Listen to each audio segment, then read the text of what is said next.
नमस्कार। बहुत स्वागत है आप सभी दर्शकों का मकर राशि के लिए 2026 की 10 महत्वपूर्ण घटनाओं से संबंधित इस वीडियो में। सबसे पहले तो मैं आप सभी दर्शकों को आने वाले वर्ष 2026 की बहुत बहुत शुभकामनाएं देता हूं। आप 2026 में स्वस्थ रहें, प्रसन्न रहें और अपने मनोवांछित लक्ष्य को पूरा करें। देखिए, नए वर्ष की जब शुरुआत होती है तो हर व्यक्ति के मन में ये जिज्ञासा होती है कि आने वाला वर्ष उनके लिए कैसा रहेगा। आपने भी अलग अलग चैनल्स पर 2026 के वीडियोस को देखे होंगे और उन सभी को देखने के बाद एक कन्फ्यूज़न की स्थिति बनी होगी। कोई कुछ कह रहा है, कोई कुछ कह रहा है, तो क्या करें और क्या ना करें। एक बात और है, वार्षिक राशिफल में जो वीडियोस बनते हैं वो अमूमन काफ़ी लंबे होते हैं और जब आप सरसरी नज़र से उनको देखते हैं, सुनते हैं, तो बहुत सी महत्वपूर्ण बातें छूट जाती हैं। तो इसीलिए मैं वार्षिक राशिफल को समराइज़ करते हुए आपको संक्षेप में इस वीडियो के माध्यम से बताने जा रहा हूँ कि 2026 में कौन कौन सी महत्वपूर्ण कालखंड होंगे और उन कालखंडों में कौन कौन से महत्वपूर्ण कार्य आपके सिद्ध होने जा रहे हैं। और अगर आपको इस चीज़ की पहले से जानकारी हो जाए और आप पहले से उसकी प्लानिंग कर लें तो सफलता के चांसेस बढ़ जाते हैं। तो चलिए आइए समझते हैं कि कौन कौन सी महत्वपूर्ण घटनाएं आपके जीवन में 2026 में घटित होंगी और कब कब घटित होंगी। ये विश्लेषण आपकी चंद्र राशि के आधार पर किया जा रहा है। तो ये है मकर राशि के जातकों की कुंडली। देखिए, 2026 में धन भाव में राहु का गोचर है, तीसरे भाव में शनि का गोचर है, छठे भाव में गुरु का गोचर है, आठवें भाव में केतु का गोचर है। अब यहाँ पर शनिदेव तीसरे भाव में ही पूरे वर्ष रहेंगे और 27 जुलाई को वक्री हो जाएंगे और 11 दिसंबर तक शनि वक्री रहेंगे। जहाँ तक देवगुरु की बात है, देवगुरु बृहस्पति 2 जून तक छठे भाव में रहेंगे, इसके बाद 2 जून को 7वें भाव में चले जाएंगे और 18 अक्टूबर को 8वें भाव में चले जाएंगे। तो ये तो रहेगी ग्रह स्थितियाँ। इसके अलावा सूर्य, मंगल, बुध, शुक्र, ये ग्रह लगातार राशि परिवर्तन करते रहेंगे। तो इन्हीं परिवर्तनों के आधार पर कुछ कालखंड मैंने आपके लिए बनाए हैं और अगर आप उस कालखंड में जो घटनाएं संभावित हैं उसके अनुसार कार्य करते हैं, उसके अनुसार प्लानिंग करते हैं, तो आपको सफलता भी मिलेगी।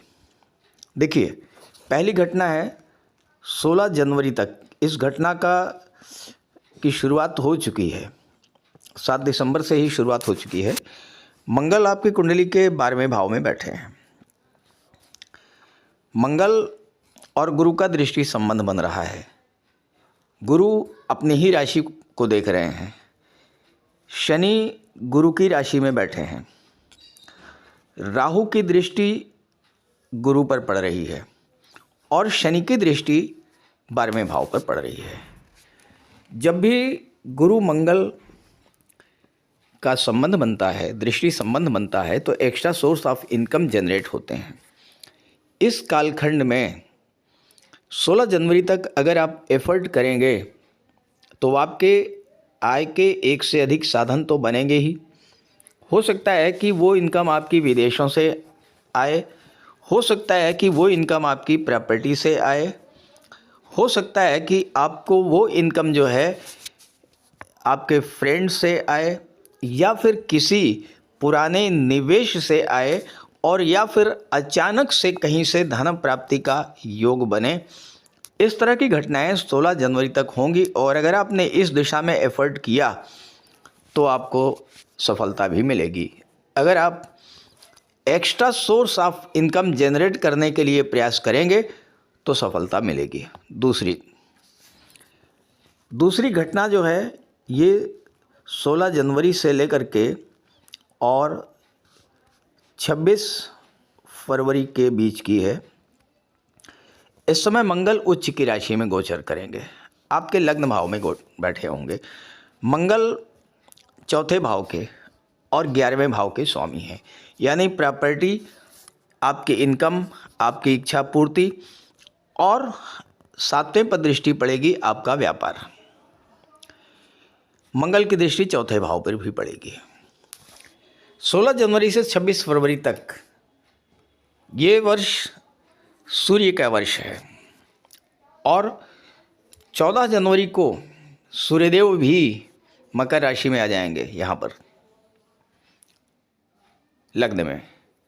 तो ये जो समय होगा, ये क्या होगा, 26 फरवरी तक ये समय रहेगा।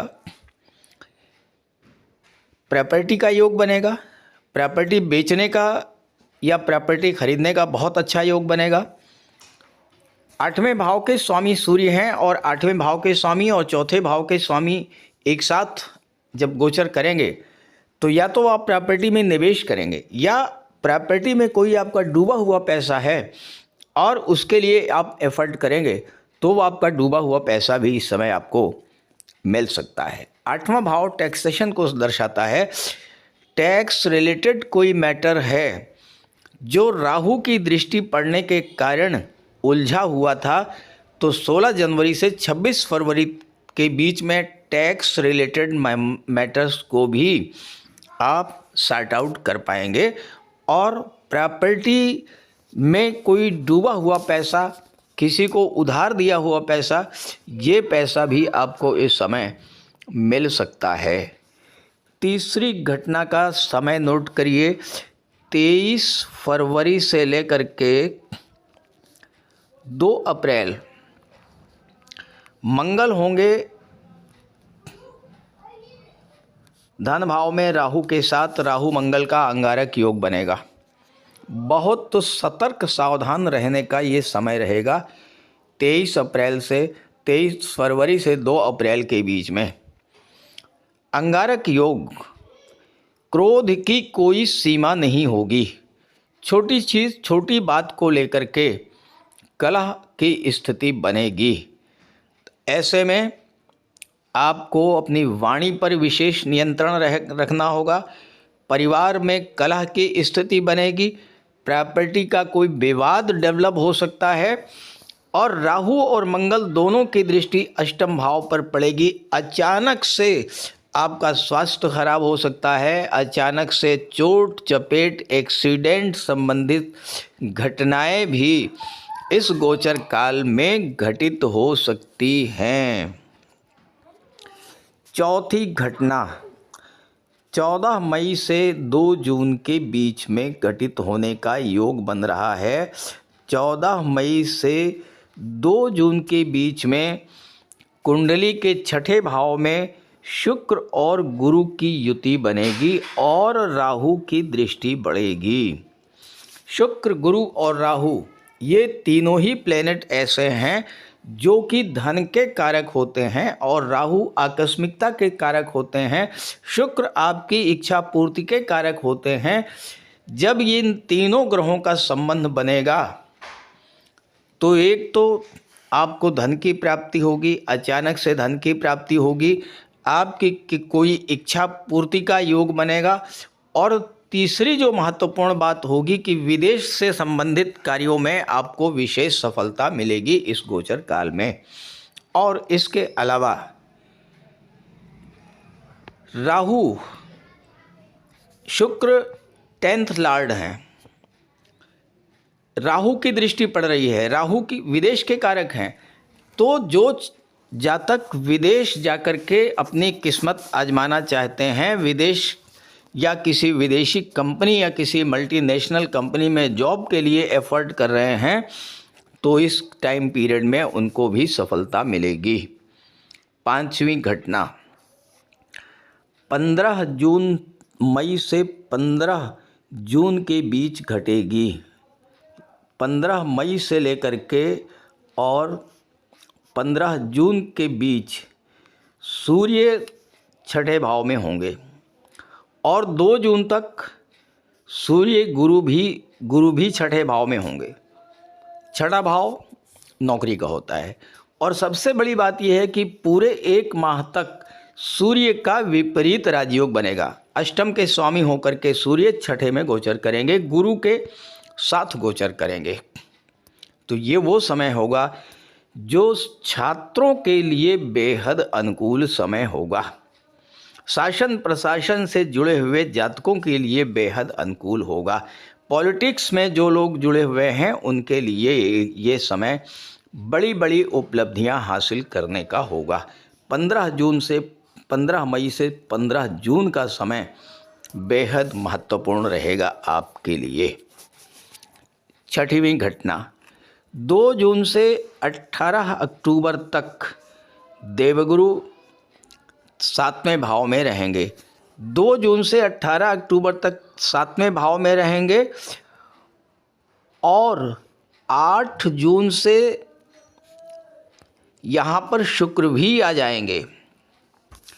सप्तम भाव का संबंध जब भी किसी शुभ ग्रह से बनता है तो विवाह के प्रबल योग बनते हैं।